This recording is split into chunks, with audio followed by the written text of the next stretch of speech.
Welcome, folks. Another episode of Hobby Hotline.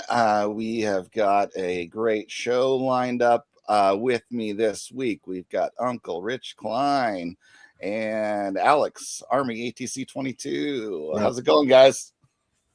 Hey, it's the only cool day like in Plano, Texas here for like the next 6 months, so it's fine. The weather here in Virginia is just up, down, up, down. It can't make up its mind. It's like, I think it heard the groundhog, but it's like, nah, we're good. But other than that, everything's great. Well, out here in Oregon, we've almost forgotten to get rain this winter. So, and it's still not happening in the spring here either. So it's a little freaky. And hello, chat. Don't forget to tell us all where you're listening or watching. Mm-hmm. Oh yeah, we've got a few people joining us early here on well, at least for me on the West Coast is early, but Billy Joe, welcome to the show. We've got Hoops Hobby Hangout, Nick Chen, Iowa Collector, Orlando, Collector's Dream, welcome. So Orlando always has beautiful days. Jeez. Oh yeah, Florida. So yeah. As always, this is a call-in show that is option. So anybody, if you want to step here on screen and join us for the conversation, you are welcome. Just go ahead and click that link and we'll get you in here. So, now we got Mr. Mangini joining us there. So, but get things started. I have got a little slideshow I put together. We've had opening day. So always a big deal for us that follow baseball. Any opening thoughts of opening day, Rich? Well, I don't have Netflix, so I didn't watch opening night. Opening day should be a national holiday. Having said that, it's always a sign that spring is coming or spring is here when you have opening day. Every team feels, especially on opening day, they have the chance to win the World Series, even if they're the Rockies and the White Sox that seemingly are doomed for 100 losses. But it's a time for renewal. It's a great day. And when I worked at Beckett way back in the day, opening day at what's now Globe Life Field, at the time ballpark in Arlington, was almost like a company day off. I mean, we had hundreds of tickets and, they were upstairs, but we still had hundreds of tickets. It was just a social gathering. And, and you had to get there early because everybody would tailgate.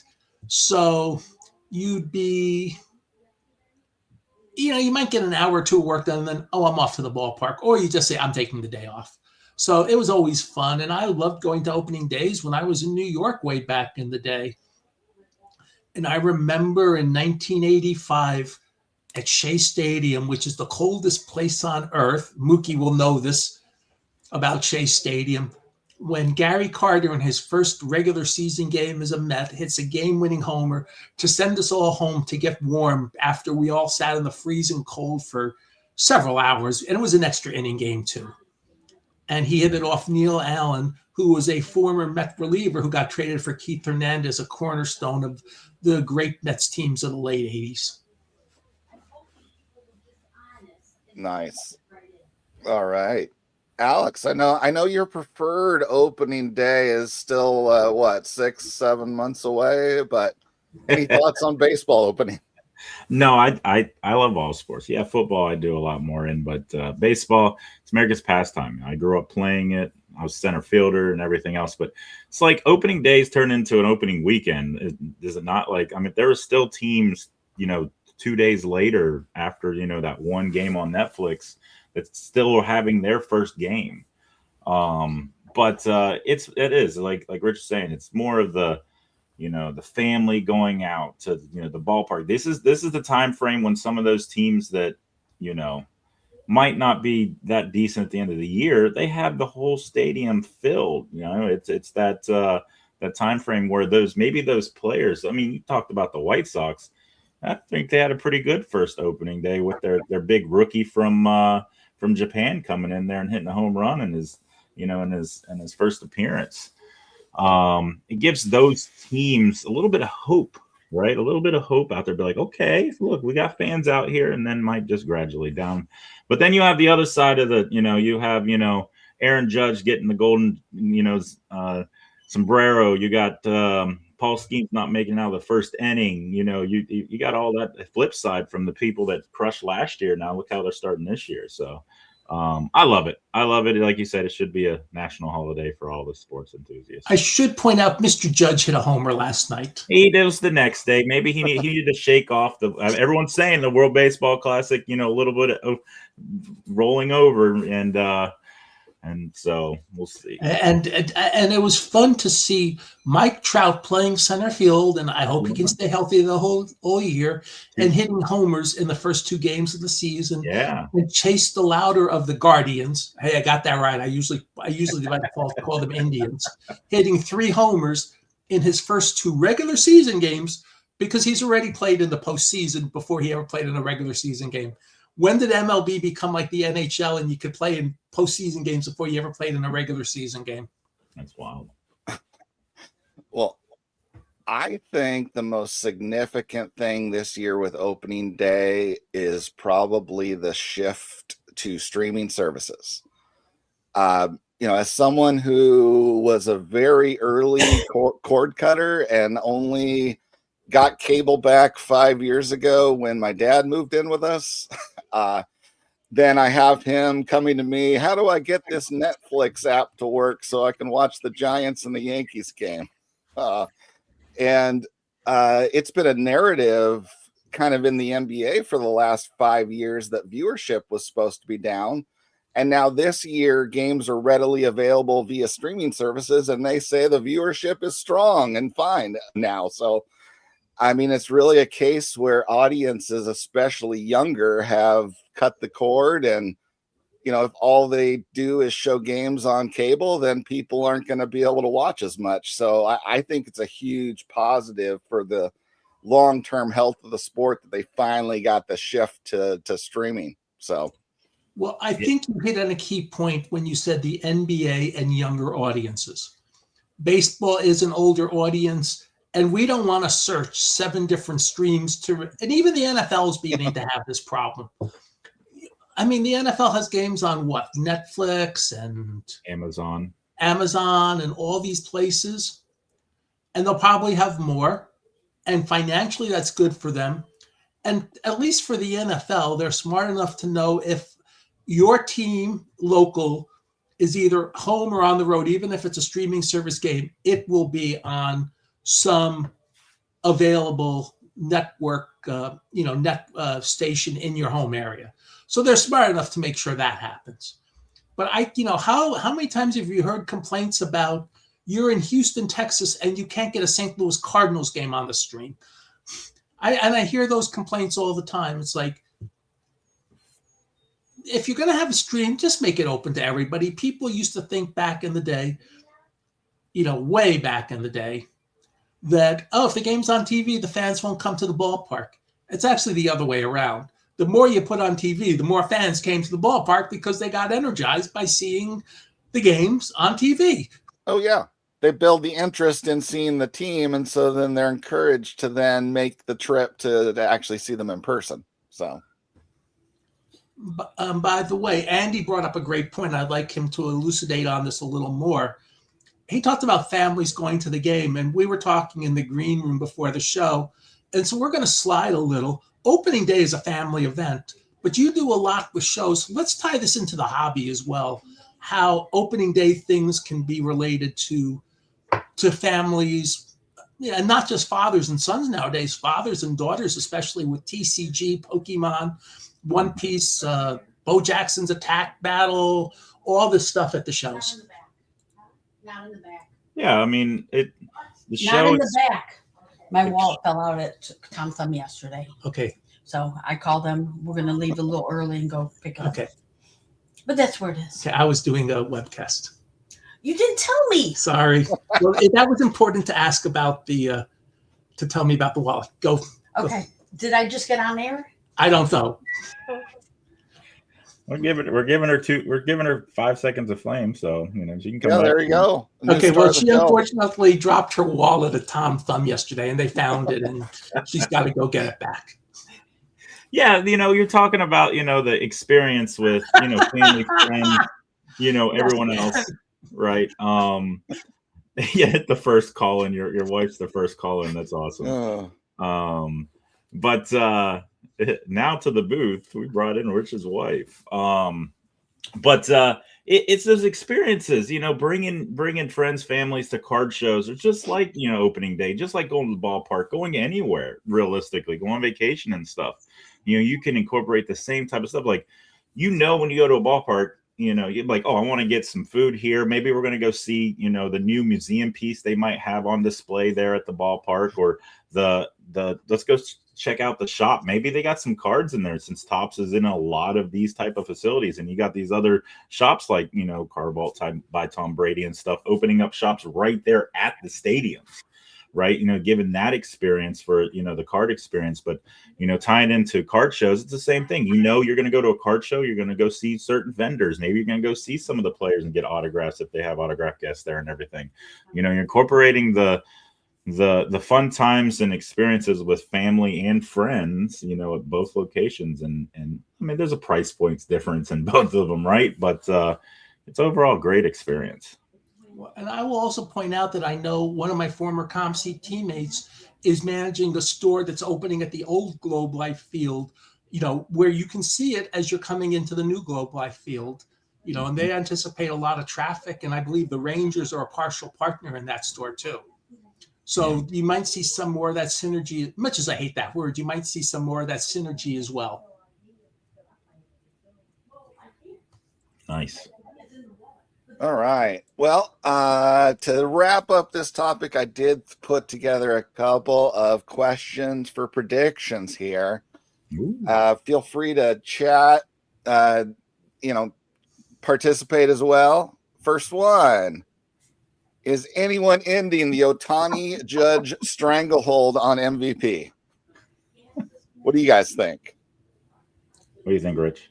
Eventually, yes. Whether it's this year, I don't know. Baseball season's a long season. People get hurt. Things happen. Ohtani and Judge have both basically missed full season. Well, not a full season in Judge's case, but he hurt his toe at Dodger Stadium, or I hear they have a corporate name now. I heard the corporate name. I can't pronounce it. It's still Dodger Stadium. And Ohtani missed a season way back in the day with an arm injury, with the arm surgery, or had to become just a DH. He couldn't do dual things. Someday, yes. Will it be this year? I don't know. They're always the favorites, but favorites don't always win things. No, I think the Ohtani, argument, it's like, is he still doing both, right? Is he still pitching and hitting? If he's doing both at that higher level, right? It just averages out to be better than everyone else. And like you said, only time will tell. I always say that Ohtani eventually is going to have to decide which one he wants to do, right? It's probably going to be a hitting aspect more than pitching, because it's going to be. I think it's going to be too big a strain on him. Do I think anyone can overtake both of them? Of course, there's plenty of people out there. But it just depends. Like, are we going to have more 4 strikeout games by Judge this year, throughout the year? Or are we going to have more, he's hitting a home run? I mean, back-to-back home runs with like him and Stanton again. That lineup is nasty.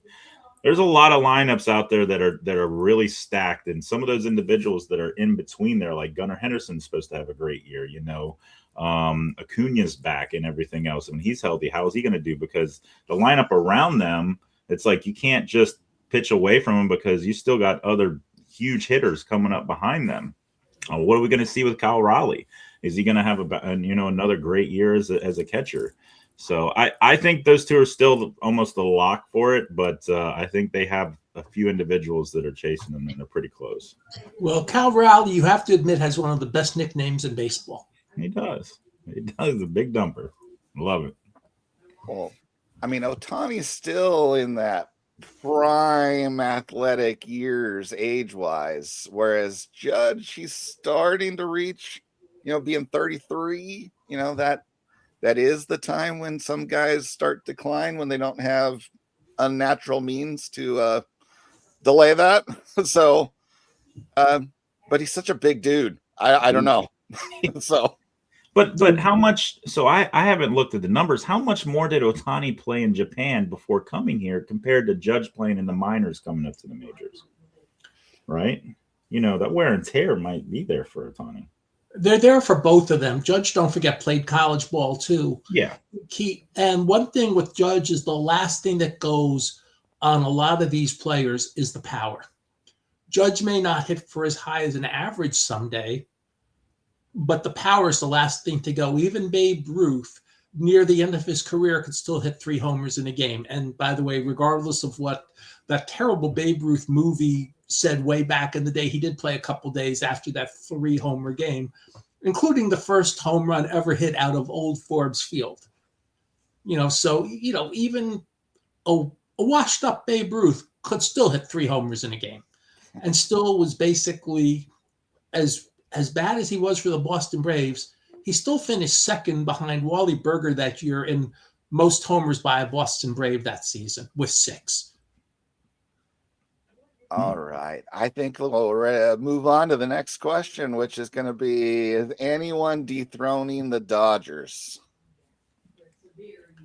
It's a short series in the playoffs. Anything can happen. You get starting pitching getting hot and going 7-8 innings, all of a sudden, I don't care how good your offense is, even though they've got an awesome offensive team, again, somebody could get hurt.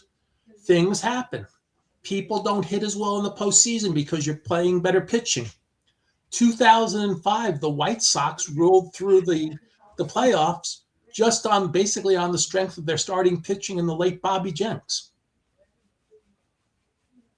Yep. I think, you know, any team can, just like in football, any given Sunday, right?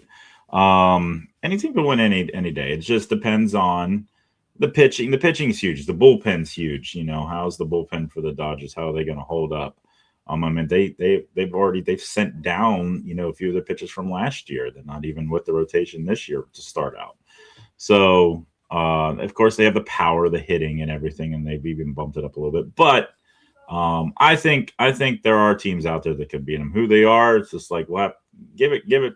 I don't like making so many predictions prior to, like, you know, all-star break time frame, you know, after getting a few months of them, you know, finally warmed up and stuff. But I think they're beatable. It's just who's going to do it. Well, let's remember the Padres were 1 game away from winning the first round of the playoffs last year against the Dodgers.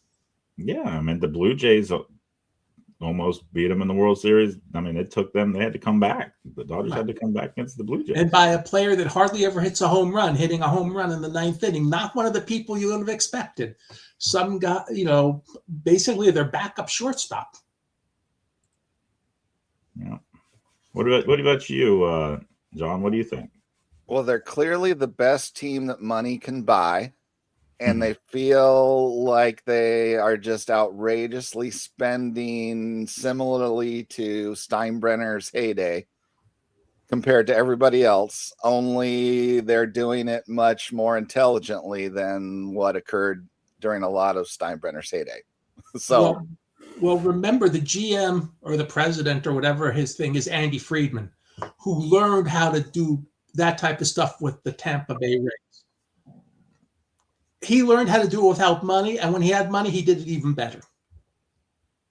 And one thing to remember, yes, John, you're absolutely right. They've assembled talent, but they've also assembled talent that makes sense. Yeah.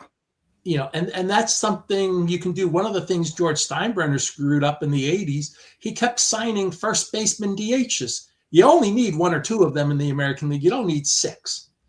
And so people were playing the outfield who should have never played the outfield and things like that, or too many people. And so you have that, and you have common sense. But the thing that we're not mentioning, and there was a comment in the chat about the Marlins earlier, maybe there should be a salary cap, but if there's a salary cap, there needs to be a salary floor as well. And the teams that aren't spending money, the Marlins, the Pirates, at least this year in the offseason, spent some money, and because they realized that they've got a chance with Skeens and Connor Griffin, their number one prospect in baseball, they have a chance to be really good. So they've been spending some money finally. But you need the floor to go with the ceiling. And right now we don't have a floor. Yeah, I mean, to me, that's one of the things that helped the other sports really pass them in popularity, is causing more parity with, salary structure. So, because now you've got the handful of major market teams that are always going to have a better chance because they spend so much more. And then you've got the handful of tiny markets that barely spend anything that, occasionally they might burst through for a year or two if they've done really well with bringing up guys through their minor leagues. But then by the time all of those guys are ready to get paid, then the team gets broken up. So, well, about a decade ago, the Royals had a several-year run, including winning a World Series and losing a World Series in like Game 7. So the Royals show that you can do it. Yeah, you may not be able to keep it going forever, but you can do it. And you can have several years of being competitive. Yeah, Hoops Hobby Hangout just commented, three-peating is just so hard. I mean, it was hard for them to even get to the back-to-back. I mean, it took them a lot to get that. Maybe there's the pressure to them to do that, knowing that the front office might be like, you're getting paid this much to do this. Like, why aren't you, performing? Could possibly get to some of those players too. Well, I think the last team that three-peated were the beloved Yankees from 98 to 2000. And you've got, and one thing that you don't remember, and the same thing happened in the NBA, when you keep repeating, you've basically played in 3 years, especially in the NBA, another season of games covering the 3 years. You're basically playing another full season in those 3 years, and you don't get the same rest other teams do. So it is a really difficult thing to even repeat once, and then three-peats. Those are very difficult, and as you've pointed out. So, back in the day, you could three-peat a little more because you're only going through 1 or 2 runs of the playoffs. Now you're going through 3, and if you're doing a play-in game, possibly 4 rounds of playoffs. That's a lot of extra wear and tear.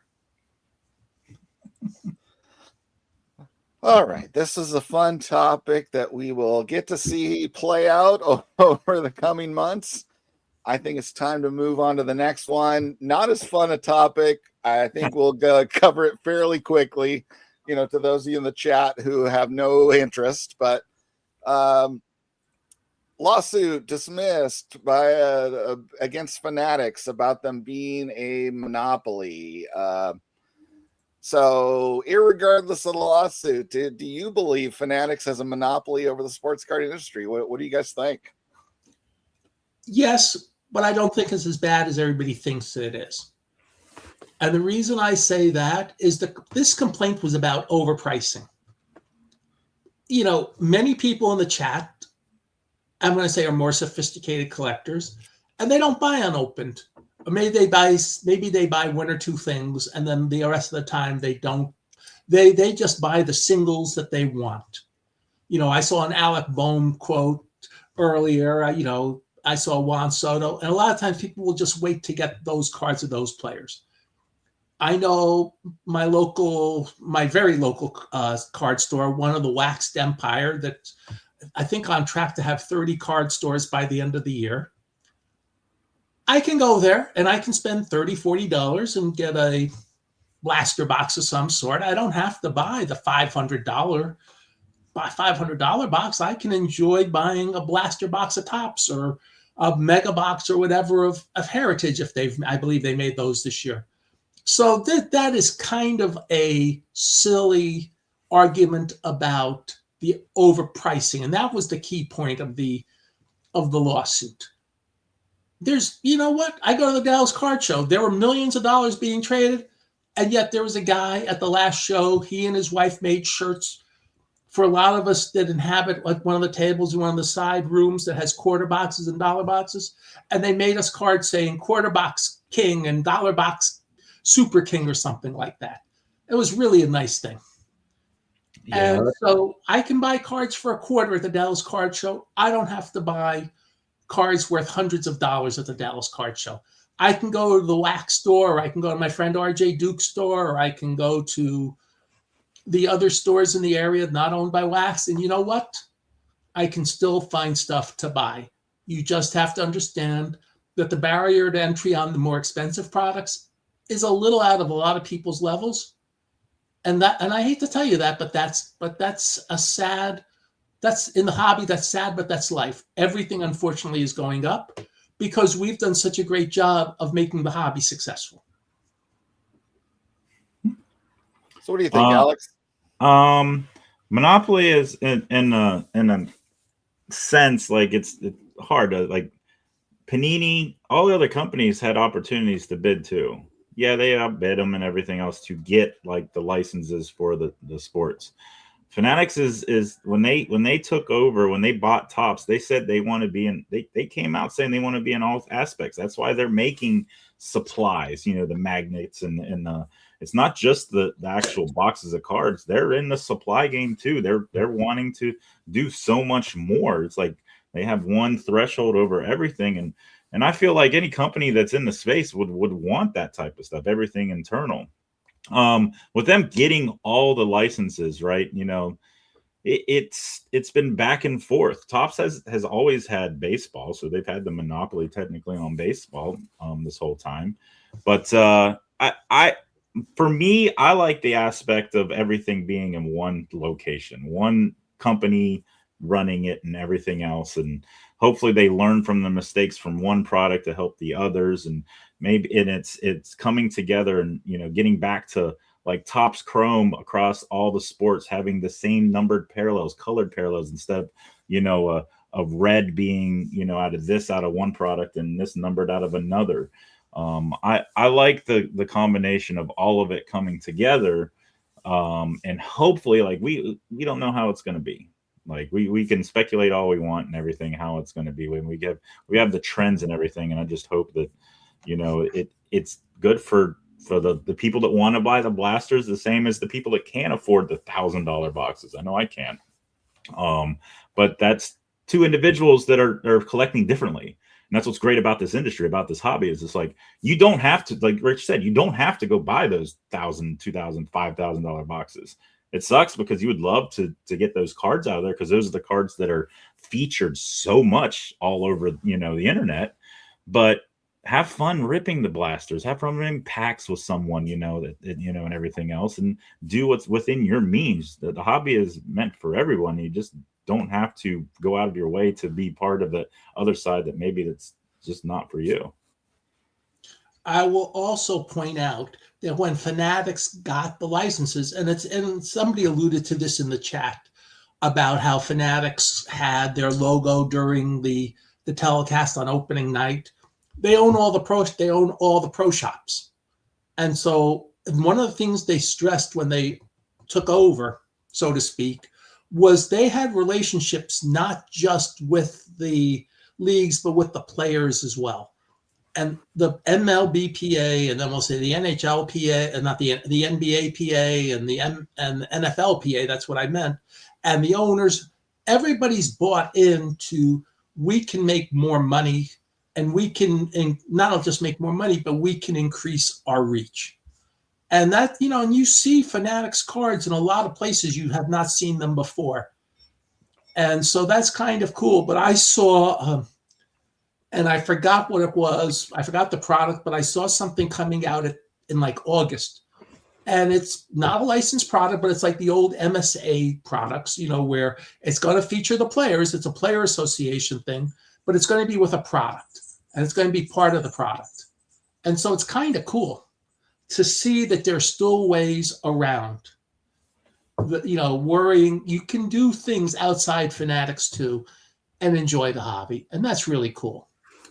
So to answer again, I think we answer every time I'm on here, foul ball, asking why I'm a host. But technically, I'm not a host. We're a panel that comes on here weekly, and I have been introduced over a year ago on Hobby Hotline. So keep asking. Okay, you need to mute me for a second. I have my wonderful dog, Charlie, who is unfortunately not big enough to be showing her face on the screen needs to go potty outside, so I'll be back in a couple minutes. Okay. You can mute yourself. All right. So to me, this is a big yes. I wish it were not legal to have the exclusive licenses, honestly. As someone who previously stopped as a kid in 91, I missed the 90s, but now with my collecting all the Hall of Famers project, I got a chance to explore that decade. And it was a crazy decade of everybody trying to top each other with innovation. And we're never going to have that again with it just being one company only that controls everything. There's no incentive to really push boundaries. So I wish that the licenses were not able to be exclusive myself. So, John, you got to make sure you pin Collector's Dreams comment. Charlie is the big dumper. All right, that's probably the comment of the day. Right there. Okay. Thanks. So Rich can see that when he gets back. I will put a star on that so I can show that to Rich. All right. Awesome.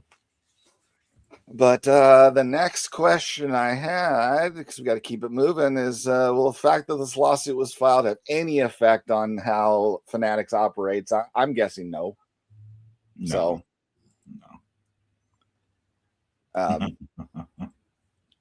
it seemed like PSA was reacting, or collectors were reacting a little bit to their legal thing with at least PR. But it doesn't seem like Fanatics cares. No, I think they have the individuals in the right place to fix everything or do stuff in the backgrounds. That not everything has to be public. Yeah, it's out there for if you dig enough, you can find it. But like behind the scenes type of stuff, they're behind the scenes for a reason. We want to see the end product to be good. We don't need to see how it gets to it, right? All right. I will unmute you. Yes. There you go, Rich. So, Thank you. Good to be back. You did miss quite the comment here. Moment of the day, Rich. There we go. Charlie is the big dumper. Yes, she is. That's great. All right. Do you think Fanatics is going to change anything they do because they got sued? I don't. Neither does Alex. So, no, I think nothing's going to change. I think one of the most important things for Fanatics is I think there's a couple things that can affect Fanatics having nothing to do with this lawsuit. One of the private equity firms that has one of their ways of getting extra money is, I'm not saying putting the kibosh, but they are limiting what a lot of companies can take out. I don't know if that's going to affect Fanatics in any ways. And two, the possibility of a baseball strike / lockout next year could be a problem. Those would be much more important than this lawsuit, which was frankly a bit frivolous. And we've got Vintage Card Collector that mentioned my talking about the 90s innovation. Yes, some of those companies went bankrupt, so it was literally a survival of the fittest. So the people that came up with the best stuff survived. So I would love that other companies to have that opportunity. So. Well, one of the things to remember is he's right that many of them, Upper Deck had a near-death experience in 2010. Fleer went bankrupt in 2005. Jerry Meyer did an interview a few years ago where they weren't bankrupt, but they basically shut down near the fall of 1998 and basically became Donruss Leaf Playoff. And Donruss Leaf Playoff had some problems when they lost their baseball license in 2005 when it became Topps and Upper Deck only for 2006 to help to try to calm down the oversaturation, not of product, but of number of sets. We had more than 90 legitimate products coming out in 93 and then 2003, 2004, and we were on their way in 2005. And so MLB players understood that was too many. So if you've noticed, Fanatics has done one thing very smart. They're not overloading the world with products. There's a few products, but not an overload.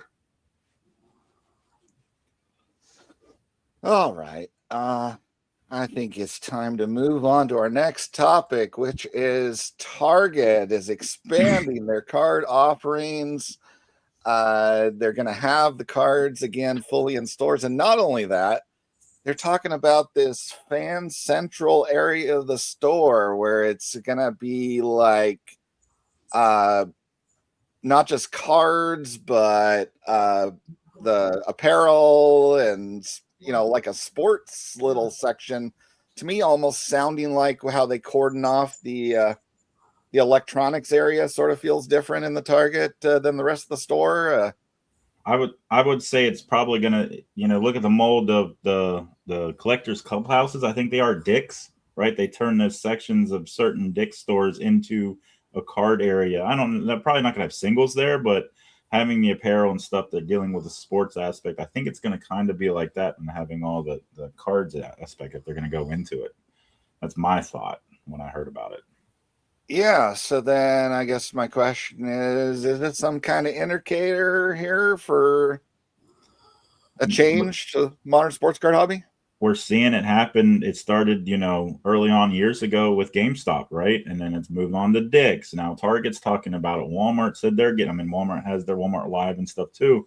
All these places it's like they're molding into what their competitors are doing or other individuals because they see what they're doing. So it's like, it happened already with Topps and everyone, the blaster prices going up, or Panini blaster prices going up at the stores.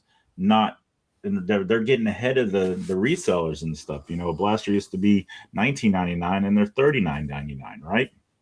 So it's like it's either get off the pot or that type of saying, right? So they're joining. They're like, we're gonna join up and do this stuff too. I feel that's how I feel. Well, Dan's vintage saying feels like the late 80s again. Are we entering a new junk wax era? So everyone talks about the junk wax era. It's cards out there. Also, how big's the population now than it was in the 80s, right? How much bigger is the population now than the 80s? So we have more individuals that can buy cards than they could then. Well, I say that with card prices also grow up, so maybe go up. Maybe not so many more people can buy cards because of the prices, but they're the junk wax era. That discussion happens all the time, and it's true. It's there. There's a lot because how much more retail's out there, how much individuals don't care. There's a fraction of individuals out there that still care about putting sets together, the whole pastime of card collecting, putting sets together. But so many individuals, these companies came out with Breakers Delights for that reason of not having all that fluff of all the base, because some of these, these breakers and these individuals opening just want the quick adrenaline rush of hitting some cards. They got rid of all that stuff. So there are still plenty of products out there that have all the extra stuff. And that's why people, if you see modern individuals saying this is the junk wax era, it's because they're opening products that have a ton of base and they just don't care for it. And there's good stuff in the base. And the other thing, when I hear about, Breakers Delight, and I just thought about this. 15 years ago, a company called In the Game, which was originally Dr. Brian Price, who found in the 90s the Parkhurst label and became Parkhurst. They did a product basically called Only the Hits, something to that effect. And the only thing in those products were relics and autographs. So that's not even something new in the hobby. We're just making it go to another level with Breakers Delights. I'm fine with cards in the in Target and Walmart, because for some people those are their stores. Not everybody is lucky enough to live near a whole bunch of card stores. And if you don't live next to a whole bunch of card stores, I know Chris Harris, who's been on our Paris panel, talks about how it's a couple hours for him to go to a card store. And so if you don't live near a card store, that becomes your basic card store. It's a convenience. I give the analogy of, going to a gas station and getting a gallon of milk is 3 times as much as if you went to the grocery store and get a gallon of milk, because these are a convenience opportunity for you to open packs. It's the same concept. Instead of going to LCS or buying it online on the wholesale, at some of those places where it's cheaper. The same thing of going online and having a breaker open it for you. Like, okay, you can go buy it cheaper anywhere online and have it. You're going to get it shipped to you in 3 days or however long you want to take to get there. Or you can buy it for a few more dollars right here, right now. Right? It's that convenience factor. And by the way, whoever said Charlie was the big dumper was absolutely correct. She just had to go out again. All right. So my next question here. Oh, no, I didn't do another question. All right. So a couple of folks did say I missed the 80s. I missed the 70s. And honestly, I personally am all for the product just not even there being a hitless product that we can just get cards, because I'm not in it for gambling. So I would love to be able to cheaply collect some of the modern players. So but and that's where the singles market's great for you, right, John? Like you going out and finding. Yeah, and that's all I do now. So Yeah. I tried out packs when I first came back, and it's like, this isn't for me. And now it's nothing but singles. It's the ecosystem. You have the individuals that will spend the thousands of dollars to buy the boxes and pull the dollar cards for you to buy later and be like, thank you for getting them out of the pack from their pack homes and coming to my home now. Right? That's how the constant rotation is. Okay. So I used to do box reviews for Sports Collectors Daily back in the day. And 1 year, 10, 12 years ago, there was a birthday group on one of the forums. And I was a member of it, and I got sent an 82 Donruss box for my birthday. And I actually got 5 Ripkins out of the box. But my wife, who would open some of the packs, went to me, where are the hits? And I had to explain to her that the 82 Ripken was the hit, was the best possible hit you could get out of the box, because she wasn't going to find an autograph or a relic card in that box.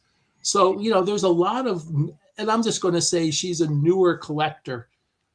So we're going to see that there are a lot of newer collectors who weren't around when boxes didn't have hits. They don't know the world before relics and autographs.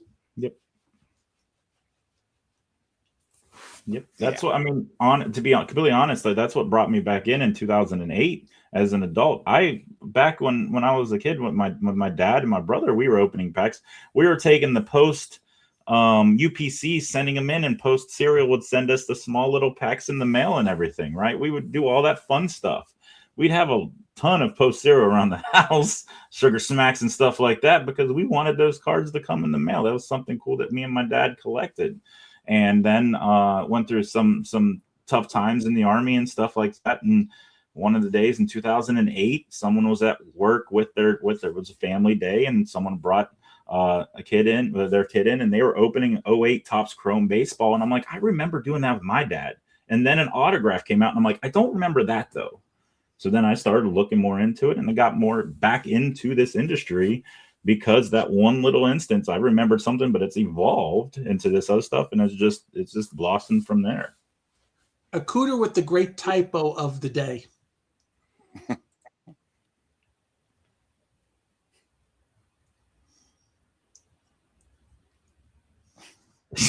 Okay. All right. We'll just let people read that one.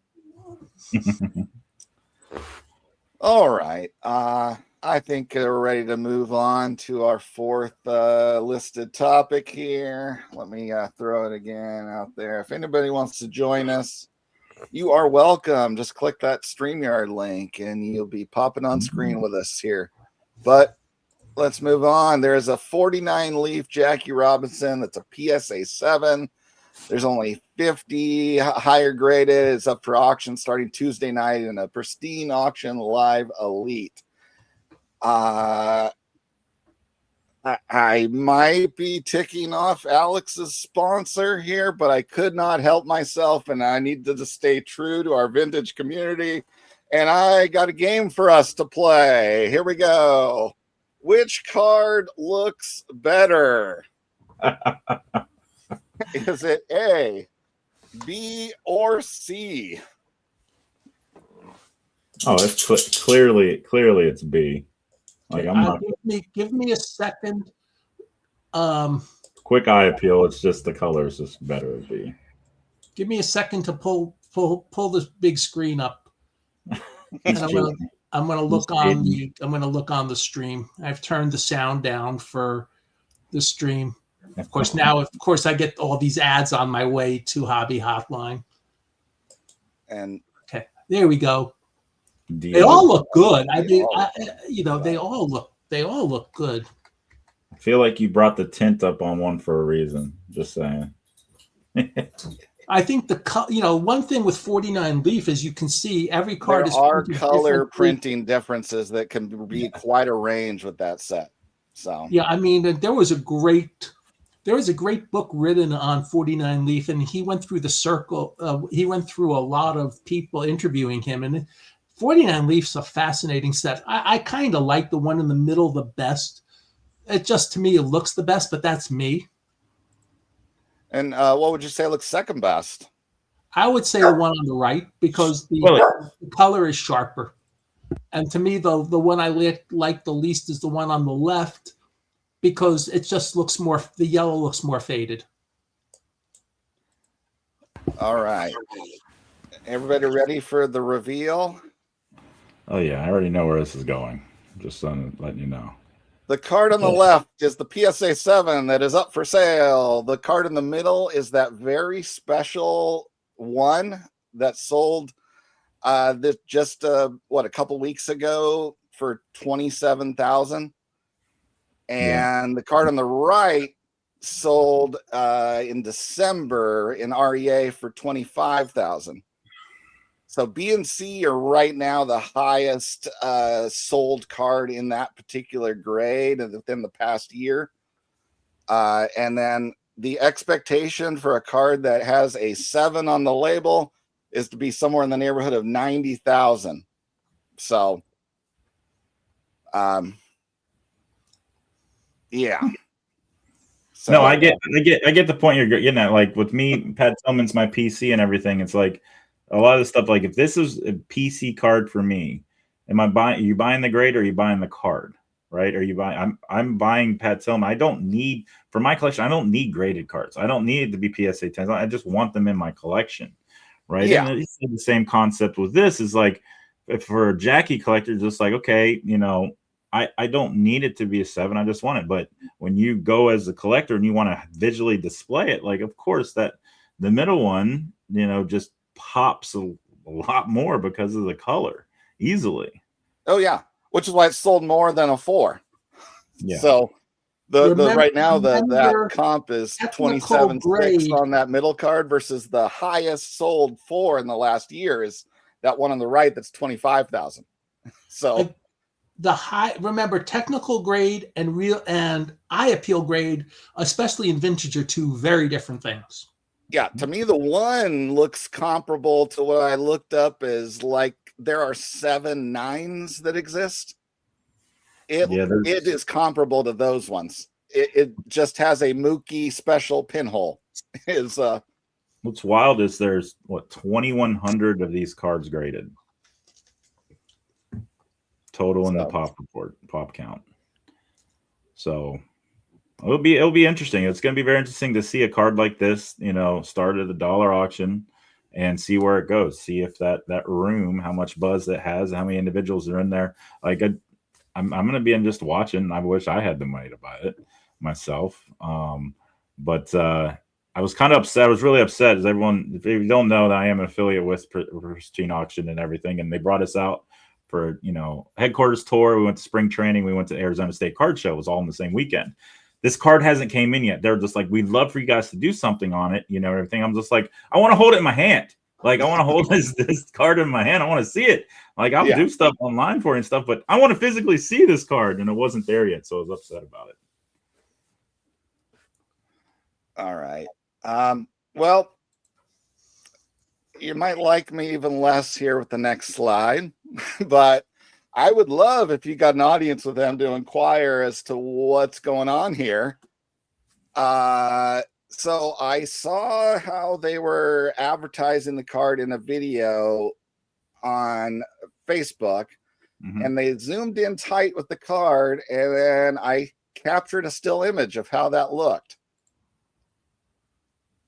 And this is how it looked when in their video.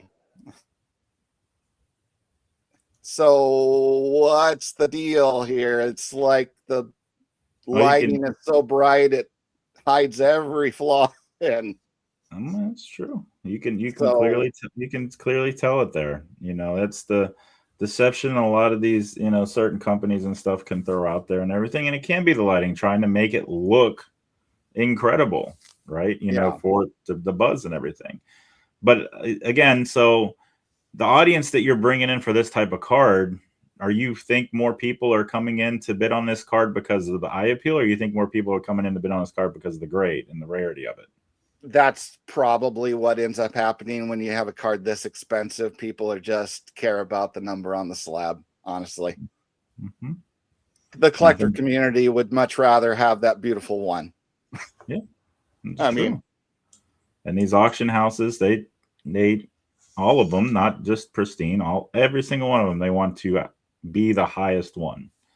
I mean, there's certain ones out there that just the ego's just through the roof, right? We all know who he is.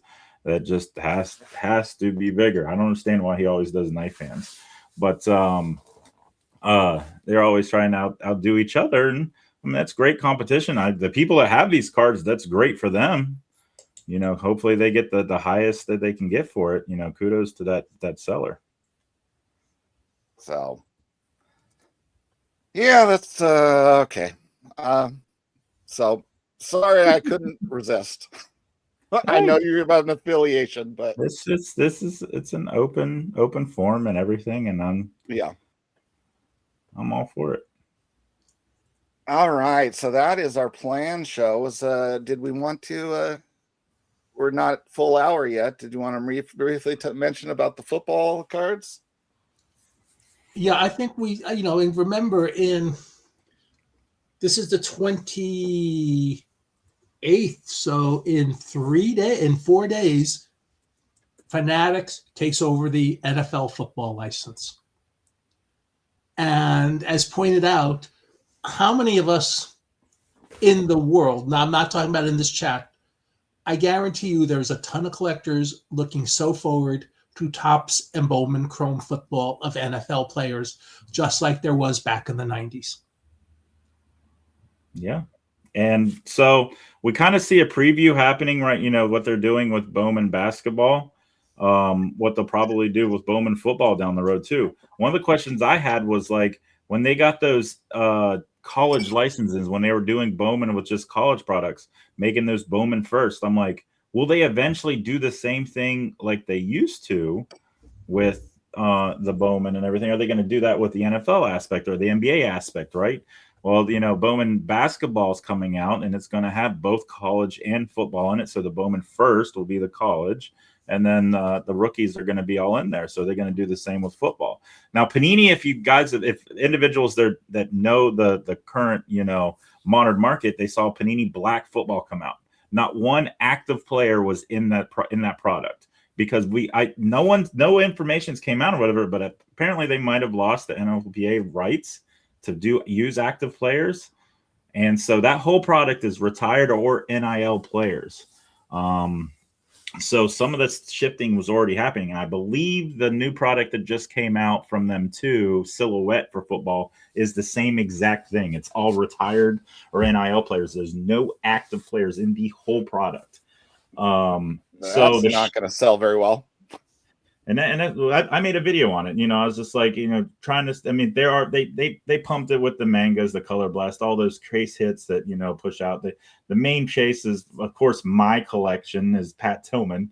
They made a manga of him, so I was just like, great. That's a $30,000 card because everyone wants to pump it up. I'll never have. Wait 6 months to a year, right? And then the product will be worth nothing.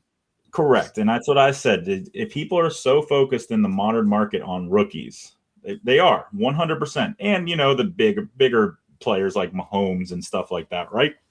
Like it's going to be hard, but it's great for the resale market for the individuals that collect Jerome Bettis and Calvin Johnson and, all these other individual Hall of Famers that are in these products that get some cool cards for those type of collectors, or even the team collections. So, the announcements of, the Topps products, we've seen some previews spitting on social media with some of the players showing their cards early, like Matthew Golden showed him signing the Sapphire Chrome cards and stuff like that, what they're going to look like. So in a month, we're going to start having that stuff trickle out, I believe, and I'm excited to see it. The only thing I'm concerned about for the NFL and Fanatics this year is it's such a quarterback-driven league. And yes, they'll have all the experienced quarterbacks, but a lot of times football is rookie card based. And there's one, maybe two quarterbacks going to be drafted in the first round this year. And so one should be number one. I mean, it looks like the Raiders are going to draft their quarterback number one. And then there's supposedly only one other quarterback that may even be a first-round draft pick. Ty Simpson from Alabama. Yep. And the stories about him are all over the place for Ty Simpson. Oh, I've heard back and forth saying that those two are bumping up and down who's number one and number two from the stuff I'm hearing. But again, how many first-round quarterbacks, end up playing for a long period of time? Like we always will go back to Tom Brady being a 6th rounder, right? And all that other jazz. Like it's the generational talent's there. You want to draft them. It's just you have to draft a team around them also. If you don't have that dynamic, that player is never going. I mean, they can't be Superman. You got to have the O-line. You got to have the receivers to catch. You got to have a good running game to open up the passing game. So the football is just wild. Both quarterbacks. This has been proven in baseball and basketball and just about any sport. The higher you're drafted, the more likely you are to have a great career, but it's not a given. Things happen.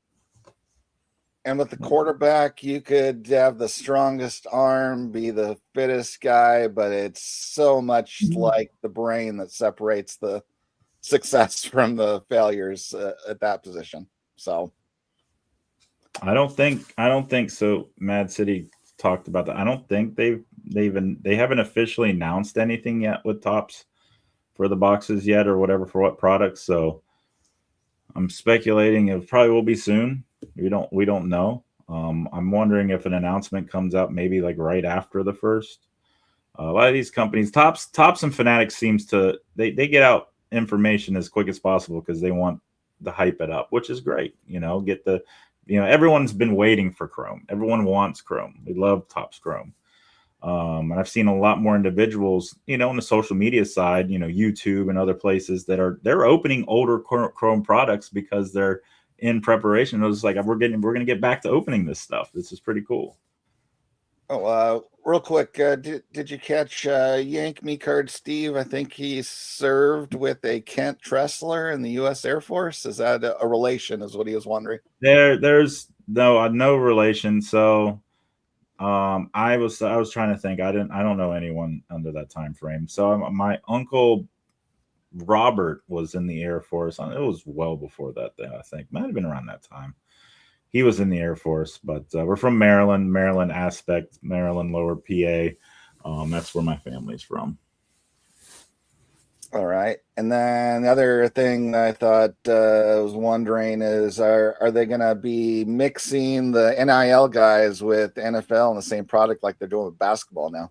I don't know. I think that aspect depends on who has the licenses. Like, I don't know how many player licenses Panini has. Like, we saw what they're already doing. doing it with basketball. They're still have exclusive players with basketball, and they're making basketball products that is unlicensed. Are they going to do the same for football? We don't know. We're going to see probably shortly after if they start doing it. That's my thought.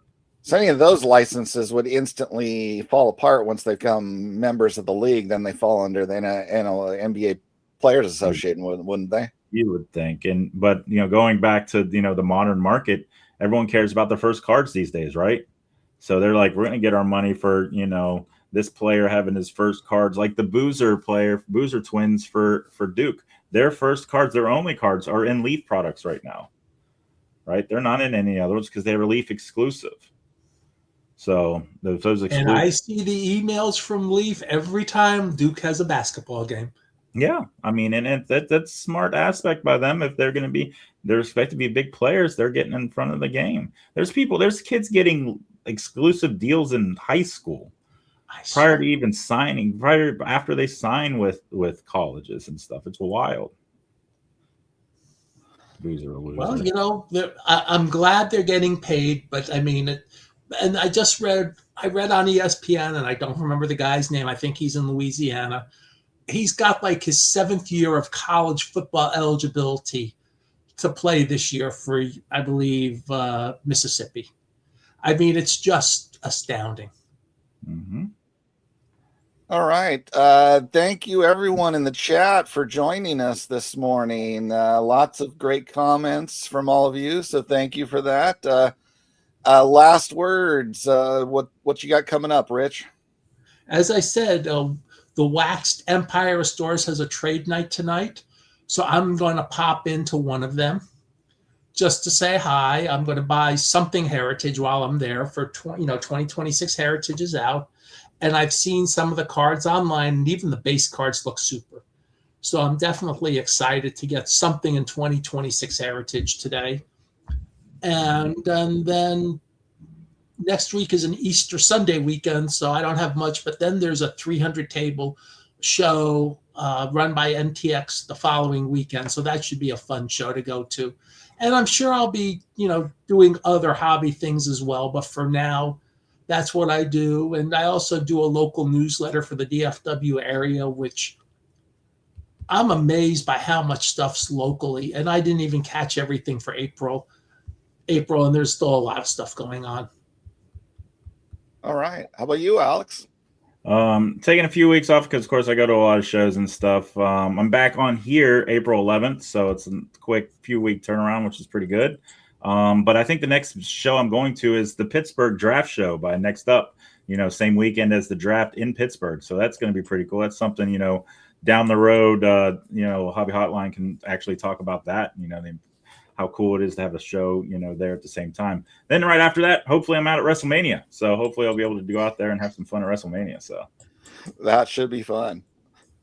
All right. So what about you? You asked us, what about you? Yeah. So as it turns out from the random draw, I'm actually hosting this show again next Saturday. And on top of that, I am hosting the For Collectors live stream tomorrow night, starting at 9 Eastern. I have assembled all of this year's inductees to the YouTube Sports Card Hall of Fame, in which I'm going to do some card showing of some meaningful cards, talk about how grateful we are really for our YouTube experience is the focus of that. So be great for you to join us, ask us questions. That should be fun. A big item on there is that part of the inductees is Ben from Dead Guy Cardboard, who in 12 years on YouTube has never actually shown his face. That's and awesome. He is going to be on camera. So yeah, I think I put it on my calendar to stop in there to ask why no one voted me in. Since I was in that other category, my YouTube channel. It's all right. I'm reviving my YouTube channel again, so or maybe down the road or whatever. But hey, a collector's dream, seriously, he's on live with Jeremy Lee tonight. Make sure you check in on that too. Jeremy Lee's lives are always great. Oh yeah, that's always a fun show. So I'm on Jeremy Lee's show every 5 years. All right. So everybody, thank you for watching. We will see you next time on Hobby Hotline. Catch you later. Peace. Give it